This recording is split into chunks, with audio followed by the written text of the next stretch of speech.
por Puri. Claro, bueno, si es televisión no le puedes decir Puri. No te puedo decir Puri. Lo bajás, ¿viste? Bien, Gabriel y Amílcar, muchas gracias a los dos por estar acá, analistas internacionales. Bueno, ¿cómo lo vieron ayer? Una de las cuestiones que preocupa a mi compañero es si acaso se trata de un golpe o no y por qué hay tantos sectores que hablan de golpe blando, golpe institucional o como sea. ¿Ustedes dos qué piensan de eso? Bueno, evidentemente se habla de golpe porque quienes se defienden argumentan eso, ¿no? La primera razón sencilla de por qué la palabra está en circulación. Un buen argumento para zafar. Es que se ha puesto en circulación a partir lo ha puesto en circulación no solo el gobierno, sino la oposición de izquierda. El Partido Socialismo y Libertad, que ayer votó en contra del impeachment, sí, sostiene la misma línea argumental. Lo que está en discusión aquí es una discusión que, más allá de lo legal, es una discusión constitucional. Las constituciones de los Estados Unidos, lo hemos conversado en alguna oportunidad, en la que se inspiraron las constituciones de prácticamente todos los países de nuestro hemisferio, incluido el nuestro y Brasil, promueve esta idea de que para que haya equilibrio de poderes el gobierno debe estar dividido y que idealmente es bueno que un partido tenga el Ejecutivo y que un conjunto de partidos controle el Congreso. Conocimos el caso paraguayo, donde el presidente, al perder el control del Congreso, apenas se enemistó con parte de su base aliada, rápidamente y en un proceso express distinto del brasileño, se encontró destituido. El mismo esquema se está empleando acá. Si la letra de la Constitución lo permite, seguramente sí.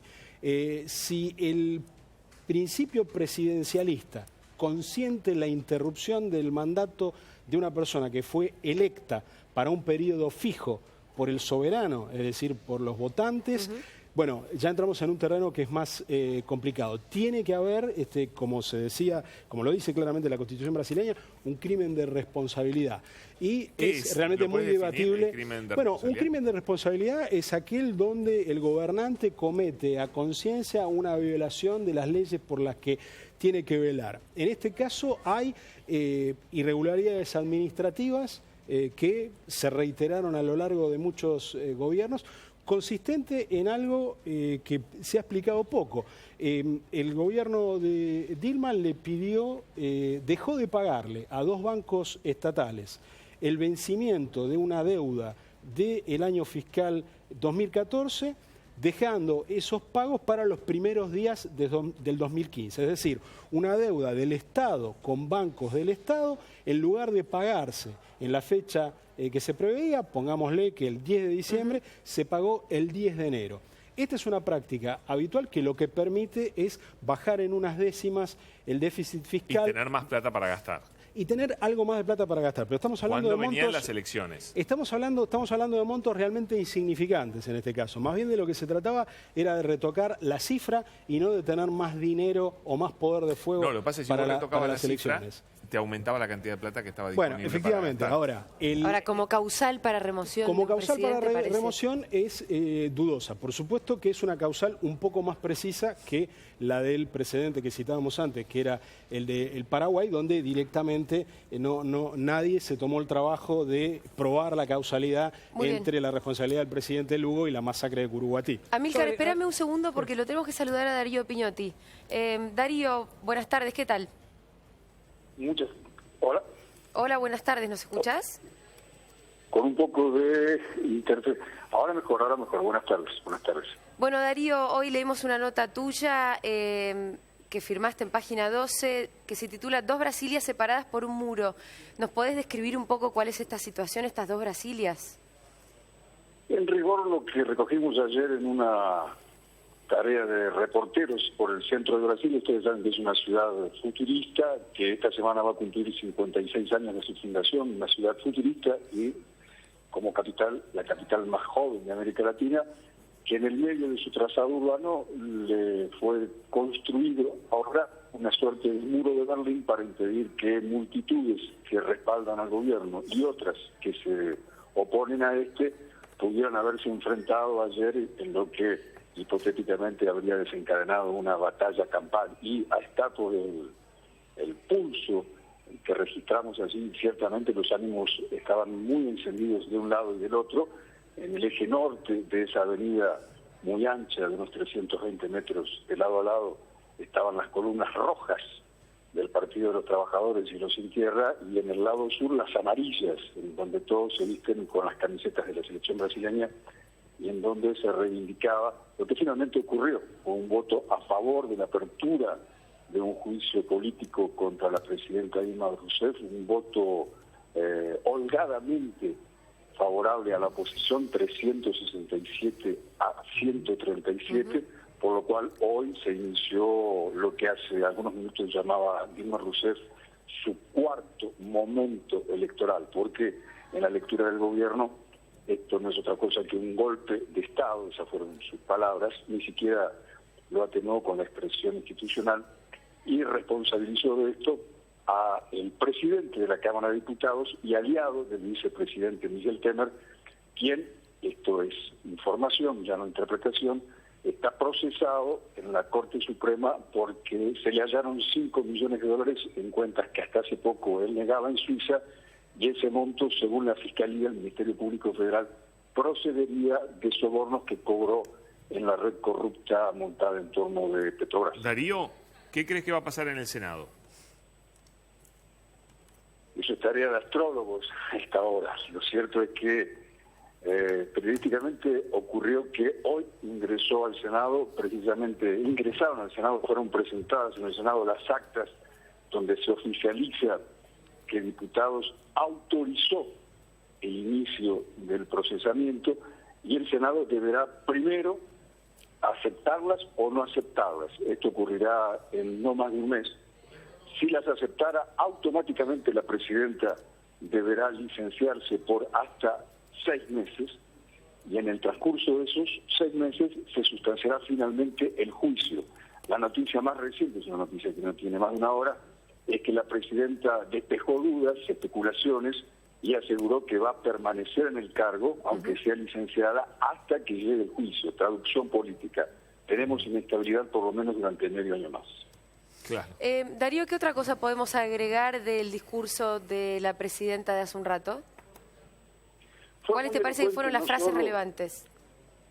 Las frases más relevantes fueron las que te mencionaba recién, cuando habló ya de golpe de Estado, sin atenuantes, sin ambajes, cuando refiriéndose directamente al vicepresidente Michel Temer, que es una suerte de Federico Franco, aquel vicepresidente paraguayo que ocupó el puesto del electo Fernando Lugo en 2012, en julio de 2012, lo refirió, lo tildó de traidor, usó esa expresión, pero ciertamente hacia quien dirigió las expresiones más severas fueron las que dedicó al presidente de la Cámara de Diputados, Eduardo Cunha, cuando dijo que ella, contra quien no hay, por lo menos de momento, ninguna acusación por corrupción, ni siquiera investigaciones que la vinculen con el escándalo de Petrobras, hay personas, dijo la presidenta, no me pidas que la cite textualmente porque no recuerdo las palabras exactas, sí dijo que tienen cuentas en el exterior y por venganza cargan contra nuestro gobierno. Esto refiere a que Cunha, y eso fue anunciado hace 3 meses, cuando decidió dar curso a los pedidos de impeachment, dijo que lo hacía en un contexto en el que no había recibido respaldo del gobierno para obstruir las investigaciones contra él.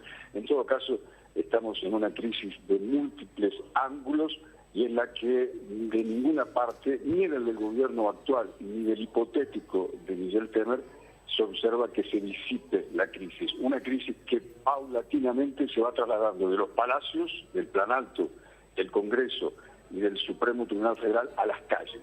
Hubo multitudes, ayer no solamente aquí en Brasilia, sino en San Pablo, en Río de Janeiro, y otro dato que comienza a hacerse más ostensible es que si en marzo de 2015 hubo casi 2 millones o 3 millones, el conteo ciertamente suele ser interesado, pero indudablemente las mayores movilizaciones hasta entonces, y fueron en ese caso homogéneamente opositoras, ayer hubo cerca de 1 millón, algunos dicen que 750.000, en varias capitales, y por lo que hemos visto hasta el momento, las calles comienzan a partirse al medio, rojas y amarillas, oficialistas y opositoras. Darío, muchísimas gracias. Gracias, Darío. Por nada, hasta pronto. Un saludo. Bueno, ahora sí lo vamos a escuchar a Amílcar. No, yo solo para agregar que estas decisiones que tomó Dilma como presidenta respecto del retraso de las partidas fueron auditadas, como todos los ejercicios, fueron auditados por el Tribunal de Cuentas de la Unión, ¿no? Porque si no parece como que fue una medida así sin ningún tipo de control. Hubo control interno en su momento. Este Tribunal de Cuentas de la Unión dijo, bueno, sí, está pasando esto, ¿no? Pero se viene planteando, ¿no? Digo, las decisiones estaban, la propia presidenta después, durante el 2015, ¿no? Un poco porque cambió la posición del Tribunal de Cuentas de la Unión, el organismo de contralor interno que tiene el gobierno, y ahí decidieron, bueno, no va a suceder más esto de las pedaladas fiscales, las bicicleteadas, ¿no? Estos retrasos en las partidas, ¿no? Digo, la acción es incorrecta, la acción es incorrecta, ¿no? No quiere decir que estuviera bajo ningún tipo de control, todo lo contrario, y cuando, ¿no? Ese propio tribunal, que es el que tiene que revisar más de cerca el asunto, dijo, bueno, esto tiene que parar, la propia presidenta dijo, bueno, se van a terminar estos retrasos. Y eso es lo que sucedió en el 2015, ¿no? Es decir, no se trata de legitimar una acción, se comprende que es una acción equivocada, ¿no? Pero dentro del sistema de contralor nunca fue un motivo por el cual impedir este tipo de acciones. Me imagino que ambos habrán visto la votación en el día de ayer, bastante impresionante porque eran esos 30 segundos como tan acalorados porque todos trataban de sintetizar sus razones. ¿Qué extrajeron de eso? Lo difícil de extraer muchos argumentos, ¿no? Porque por un lado, como vos bien lo decís, eran 30 segundos, algunos se extendían más, pero por el otro, porque el clima que se vivía no era un clima que se prestara mucho a ningún tipo de argumentación, aún en un periodo tan corto. Fue sorprendente la reiteración de fórmulas, porque ya no los podríamos llamar argumentos. Hoy El País, ya en su edición online de ayer, El País de España, hablaba de que Dios había destituido o había iniciado juicio político a Dilma porque se invocó. Hay unos gráficos de torta que muestran, ¿no?, los motivos. Pero previamente a la votación hubo sí un momento, yo creo, más sustantivo e interesante cuando se dieron las intervenciones de los líderes de bancadas. Y ahí hubo una intervención en particular que probablemente los abogados de la presidenta Dilma Rousseff estén en estos momentos pidiendo desgravar, porque el líder del Partido de la Socialdemocracia Brasileña, el principal partido opositor, el diputado Miguel Haddad, en su intervención hizo una pintura como la que tiene derecho a hacer cualquier opositor en cualquier democracia del mundo respecto de los desaguisados y los problemas que tenía el gobierno de Dilma, sin referirse prácticamente en ningún momento al informe de la comisión por la cual se la somete a juicio político, y fundamentó sobre esa base la necesidad de destituirla. Bueno, eso es importante porque, a ver, si todos convenimos que el tema evidentemente puede ser utilizado para un juicio político, pero sería un poco menor, para mí igual no constituye un golpe de Estado, para mucha gente sí, está bien, podemos no coincidir en eso, pero ¿cuántos errores tuvo que cometer Dilma Rousseff y Lula para llegar a este pésimo momento político? Son errores de distinta naturaleza. Bueno, tiene que ver con la falta de una reforma política, ¿no? Y un parlamento bastante extraño. No, pero perdón, yo voy a otra cosa. Sí. La pregunta va a otra cosa, va a cuántos errores económicos, políticos cometieron esta dupla de Lula y Dilma para llegar a esta situación lamentable, ¿no? No, bueno, pero ahí está la discusión, si son errores que van en contra de los reglamentos y la juridicidad de un Estado. No, digo, vamos al contexto, salgamos de la letra de la ley, vamos al contexto político, ¿no? Ah, sí, bueno, el principal error quizás que uno puede decir es estas concesiones permanentes que estuvo haciendo de 5 años para acá con el PMDB, ¿no? Digo, hasta hace 6 meses Dilma Rousseff le entregó al PMDB 7 ministerios, ¿no? Para tratar de a ver si en última instancia esta gente quedaba, ¿no?, bueno, como soporte de gobierno. Para hacer eso tenés que estar muy débil, sí, ¿no? pero quiero decir, esta política de entregar y conceder y conciliar, ¿no?, con lo que ustedes han visto y lo hemos visto todos, es una parte de la clase política realmente muy sinuosa moralmente.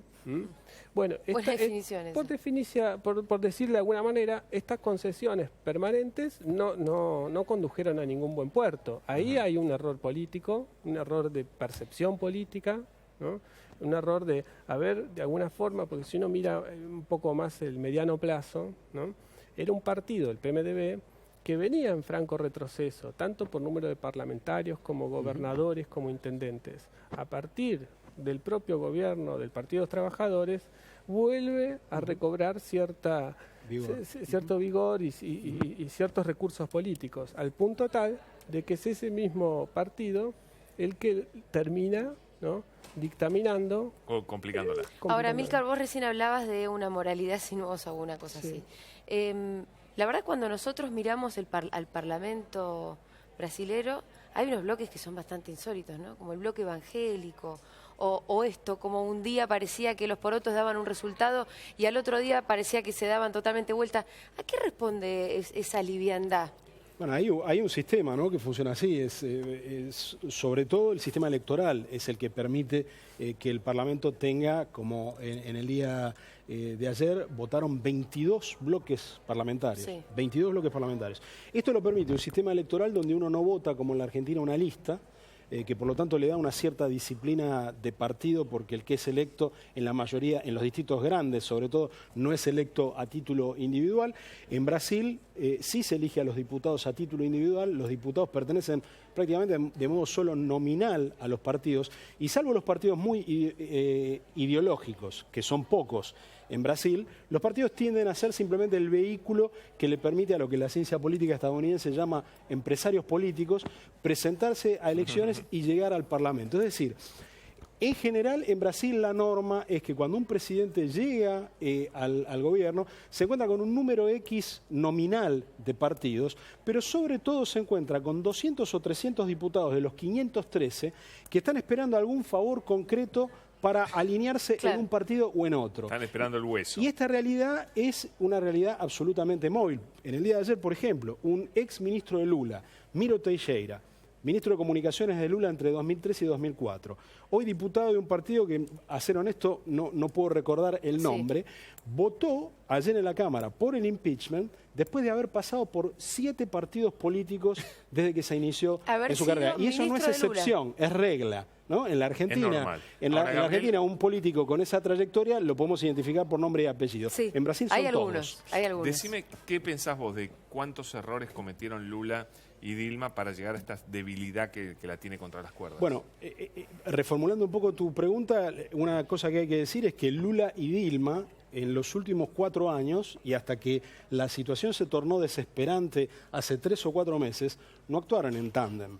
El gobierno de Dilma fue realmente un gobierno de Dilma, donde Lula tuvo circunstancias de salud que lo tuvieron un tiempo alejado, pero donde luego hubo circunstancias políticas que lo mantuvieron alejado también.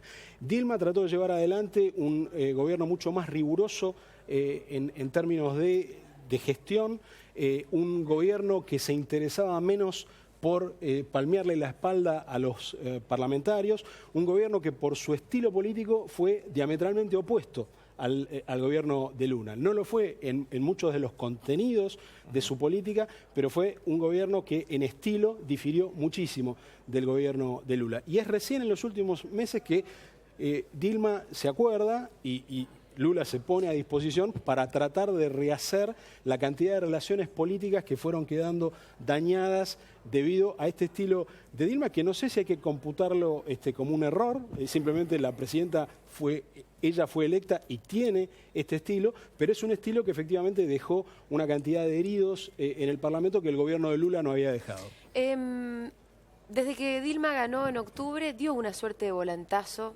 digámosle a la derecha o lo que sea, ¿no? Sí. Con políticas un poco más conservadoras, más duras, de ajuste. ¿Pensás que eso tuvo que ver también? Bueno, eso está en el clima general, ¿no? En el clima general, incluso, solo mirando en el 2015, les costaba mucho a sectores, vamos a decir, sociales, ¿no?, organizados, los sindicatos, los movimientos sociales, salir en defensa de un gobierno, ¿no?, que había puesto un ministro de Economía que no tenía nada que ver con la tradición partidaria y que efectivamente mandó en varias oportunidades durante el 2015 recortes al gasto público en áreas sensibles. Entonces eso generó, por un lado, una desmovilización, ¿no?, y una falta de acompañamiento a la presidenta. Entonces, un poco volviendo a lo que decía Gabriel, lo que también fue perdiendo respecto de cintura política y manejo con el Parlamento, lo fue perdiendo de cercanía con su propia base de sustentación, y eso, como decía Gabriel, en el último tramo quiso ser revertido, incluso cambiando el ministro Joaquín Levy por otro más desarrollista, ¿no? Pero las condiciones se le hicieron muy cuesta arriba, ¿no? Esto al margen de que, en mi opinión, ¿no?, para reforzar la idea, se trata de un golpe, se trata de un juicio político no fundamentado. Digo, al margen de este contexto sociopolítico que puede Pero eso decirse, es como discutir una decisión de la justicia y decir esta decisión es injusta. Bueno, pero es de la justicia. Está emitida en forma legal, está emitida por la persona que la tiene que emitir, en las condiciones que la tiene que emitir. ¿Dónde ves la ruptura institucional? en que los argumentos que se utilizan para seguir los distintos pasos carecen, ¿no?, de verdadero peso y verdadero fundamento. Pero eso es muy subjetivo frente a 367 legisladores que dijeron que hay fundamentos. Está bien, todos tenemos derecho a opinar lo que querramos, Sí, sí. pero y Dilma lo dice también. Bueno, pero realmente es bien discutible el tema, ¿no? Sí, pero ahí volvemos un poco a lo que preguntaba respecto de qué les pareció los fundamentos que daban los diputados. Eran realmente, más bien... No, pero pará, una cosa es lo que votaron ahí, que tenían 10 segundos para votar, Sí. y otra cosa es el juicio político por donde Bueno, va. pero- No tiene importancia. Es que hay un dato- El debate Votaron por la parlamentario, familia. ojo que ustedes como abogados lo saben, el debate parlamentario siempre es una materia de consulta cuando la justicia revisa. tiene que tomar una Sí. decisión. Y sin haber visto el debate parlamentario en su totalidad, pero identificando, sí, algunos discursos claves de algunos diputados que tenían responsabilidad por grandes bloques parlamentarios, no me resulta sencillo imaginar qué podría encontrar un juez que tuviera que ir a consultar el debate parlamentario para apoyar esta tesis. Ahora, La decisión hay acá, una de decisión todas de la maneras, va Corte más Suprema allá. igual, Gabriel, ¿no? No, Hay la una decisión, de la Corte. la decisión de la Corte Suprema es una decisión que vela por la formalidad del proceso. O sea, la Corte Suprema no intervino en ningún momento hasta ahora sobre el mérito de las causas del juicio político, sino que estableció lo que en portugués se denomina el rito procesal. Y bueno, porque Dijo todavía no ha cuántos ocurrido. días, por supuesto, No pero la tendría- intervención hasta ahora de la Corte no juzga en absoluto la sustancia, y ahí hay recursos que seguramente vendrán después de esto, y que muy probablemente estén apoyados en esta cuestión de la ausencia relativa en el debate parlamentario de las fundamentaciones por las cuales se puede hacer este juicio. De todas maneras, lo que entró claramente en conflicto aquí, y lo decíamos, citamos el caso paraguayo, es el principio presidencialista versus una práctica parlamentarista que parece ir abriéndose paso, y a la que por supuesto tenemos que prestarle mucha atención todos los países que tenemos este tipo de constitución, sobre todo cuando tenemos un gobierno que no controla el Parlamento, porque lo que se está abriendo también desde el punto de vista, si queremos, de una jurisprudencia internacional, si es que algo así existe o se puede mencionar en este caso, empiezan a haber precedentes que estimulan a mayorías parlamentarias Vos decís que- circunstanciales a acortar el mandato para el cual fueron elegidos los presidentes si ese presidente no le gusta al Parlamento. ¿Estás diciendo que esto puede ser un antecedente para empezar a hablar más de parlamentarismo, para una reforma política que pase del sistema presidencialista al parlamentarista? Bueno, sí y no, depende. Igual, qué antecedente feo en realidad, ¿no? Bueno, Sí, imagínense armar un sistema parlamentarista con ese parlamento. claro, este es el punto Ahí fundamental. entraríamos en un gran problema, ¿no? Bueno, Porque pero el en Europa, parlamentarismo- con sistemas parlamentarios, caen gobiernos todo el tiempo y nadie y habla no de es un golpe de problema. Estado No, y por no es un supuesto. problema. Pero porque es la ¿Por qué? práctica habitual. Pero le contamos a la gente cuál es la diferencia entre los dos sistemas. Y bueno, que institucionalmente se cree que los que tenemos un sistema presidencialista porque somos más débiles desde lo institucional. En cambio, los países más fuertes institucionalmente, como los de Europa, pueden darse el lujo de que caiga un gobierno y siga todo igual. Sí, pero además Yo no la, sé la si base ya no hemos constitucional es crecido hoy distinta. como Pero para es- que- pero es a ver, distinto hay cómo una cosa se- que la... Por supuesto, el sistema es completamente diferente, pero yo digo cuál es el sentido. ¿Por qué un sistema diferente al otro? Porque nosotros somos débiles institucionalmente y ellos son fuertes institucionalmente. Bueno, y son fuertes los ¿Coincidís, Gabriel, o no? Por supuesto, y son fuertes los partidos. Digamos que a esto aludía Amílcar recién. Me parece que este es un hecho decisivo. No existe parlamentarismo sin disciplina de partido. O sea, en todos los sistemas parlamentarios uno vota una X cantidad Suiza. El mismo gobierno desde el año 1959. Suiza tiene la fórmula mágica. Cada X cantidad de años, en general bastante regularmente, cada 4, votan y siempre eligen un parlamento súper fragmentado. Y siempre definen una presidencia colectiva donde hay 2 socialistas, 2 liberales, 2 conservadores y un demócrata cristiano.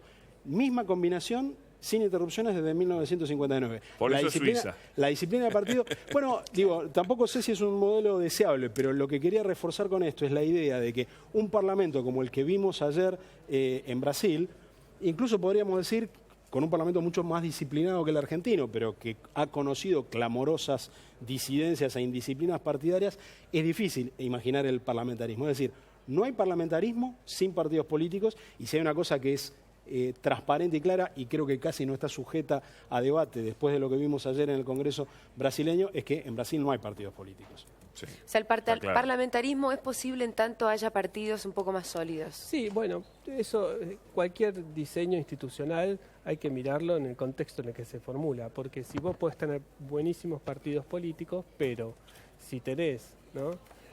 Diputados, ¿no? que tienen estos comportamientos, ¿no?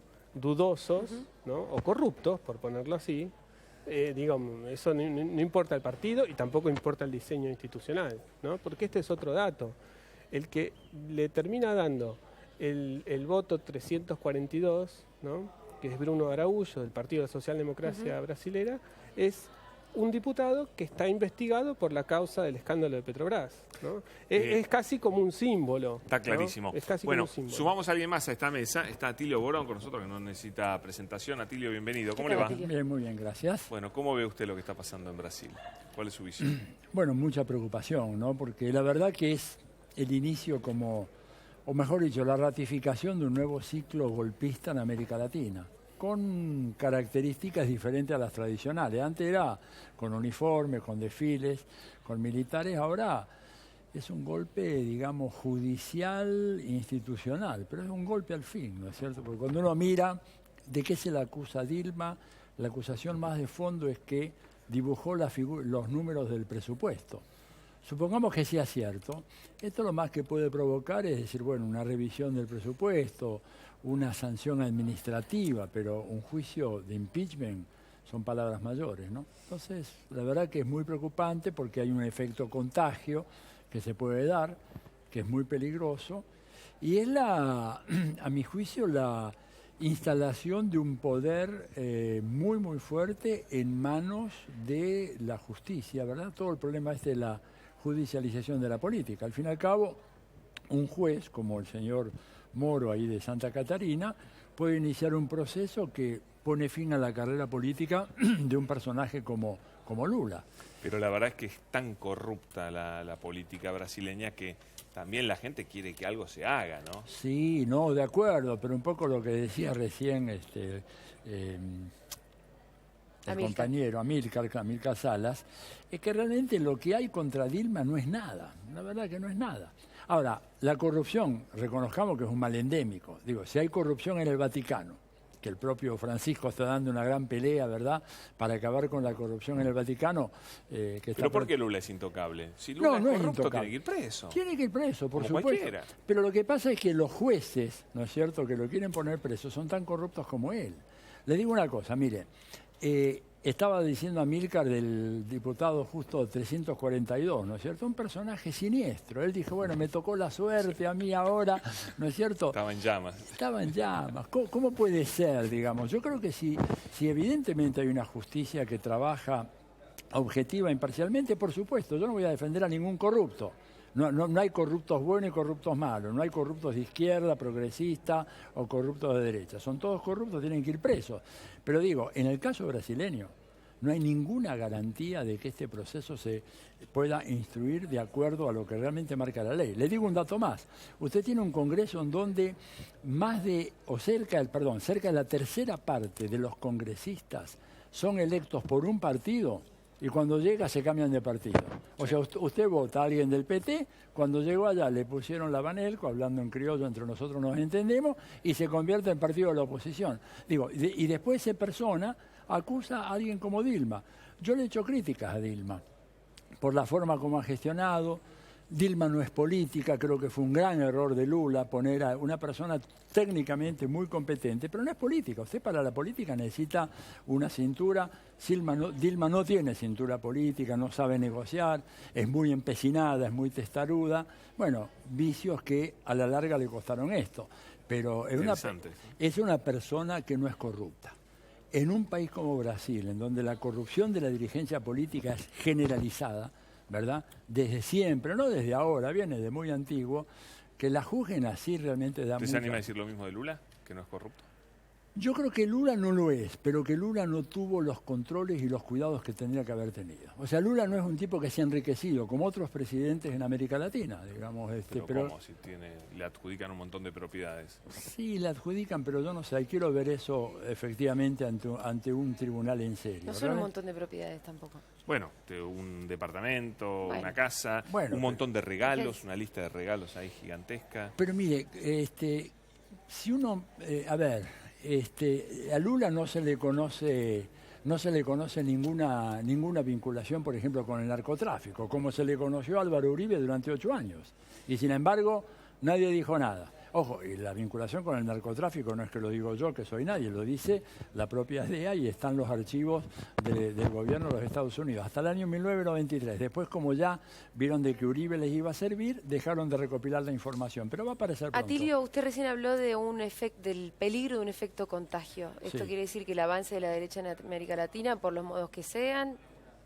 Mire, ¿cuál es el efecto contagio? Y lo dijo el jefe del Comando Sur, el almirante Kurt Tidd, ¿no es cierto?, que asumió hace pocos meses, sacó en las declaraciones que le hizo al Senado norteamericano, dijo que, bueno, en el caso de Venezuela no había que pensar tanto en el referéndum revocatorio, sino que en apelar a la movilización en las calles y a los incidentes que distrajesen a las Fuerzas Armadas bolivarianas en diferentes lugares del país.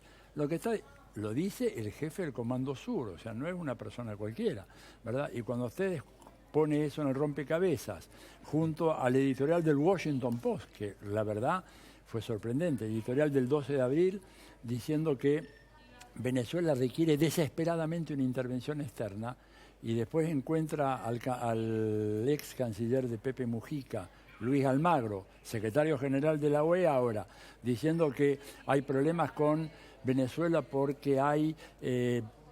prisioneros políticos, un hombre que no abrió la boca ante el caso de los 43 asesinados en México, que no abrió la boca de los 130 asesinados en Colombia el último año, asesinatos políticos denunciados por la senadora Piedad Córdoba. Digo, ¿cómo es que de repente no ve todo eso y ve la problemática de Venezuela? Me da mucha suspicacia y creo que puede ser el preámbulo para una ofensiva que termine sacando a Maduro por una vía ilegal, ¿no?